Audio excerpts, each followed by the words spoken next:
In the quiet flow of the eternal Tao, I observe the gathering clouds between America and Iran, and my thoughts turn not to sides or victories, but to the way that moves through all things without force. War is a disturbance in the great harmony. It arises when men forget that heaven and earth are impartial, treating all creatures like straw dogs. The Tao does not strive, yet nothing is left undone. Why then do nations raise weapons and believe they can bend the world to their will? I have long taught that weapons are tools of fear, not of the wise. The sage uses them only when there is no other path, and even then he mourns the victory as a funeral rite. To rely on force is to invite it back upon oneself, for violence rebounds like a shadow that cannot be outrun. America, vast and powerful, seeks to impose order on distant lands. Yet the Tao reveals that the soft overcomes the hard, and the weak overcomes the strong. Water flows to the lowest place, and benefits every living thing without contention. True strength lies in yielding, not in striking first. Consider the natural order. When the Tao prevails, war horses fertilize the fields with their dung. When it is forgotten, those same horses breed on battlegrounds, and the land bears only sorrow.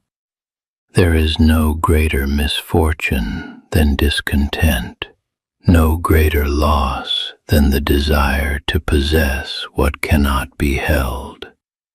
The sage accomplishes his task and then withdraws, without boasting or claiming credit.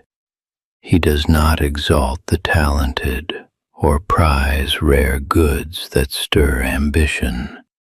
Instead, he empties minds of strife and fills bellies with simplicity, so that order arises of its own accord. To wage war against another nation is to attempt to improve the sacred vessel of the universe by force. But the universe cannot be taken or improved without ruin. The sage lets things come and go. He puts himself last and finds himself first. He remains like an uncarved block, humble, unadorned, rooted in stillness. If rulers could hold fast to this way, sweet dew would fall in peace, and the people would transform themselves without coercion. I see both sides caught in the same illusion, the belief that hardness brings safety. Yet man is supple and weak when born, stiff and hard when dead. The soft and yielding are companions of life. The rigid and unyielding are companions of death. A journey of 1,000 miles begins with a single step, but the step must be taken in harmony, not in haste. Deal with difficulties while they are small. Do not wait until the blade is over-sharpened and blunts itself. My counsel is simple and ancient. Return to the valley spirit, the mysterious female that never dies and gives birth without end. Embrace non-action, for the Tao does nothing yet leaves nothing undone. Let go of the need to conquer, and the world will come to you in peace. The greatest ruler is barely known. The people say they did it themselves. In this conflict, as in every clash, The path of the Tao remains. Yield and you will overcome. Bend and you will be straight. Empty yourself and you will be filled. The 10,000 things rise and fall, yet the Tao endures. Let America and Iran remember the ancient way.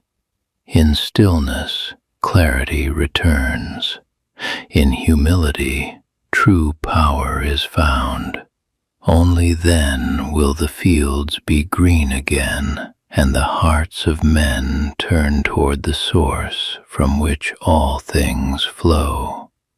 This is the mysterious virtue that has never failed.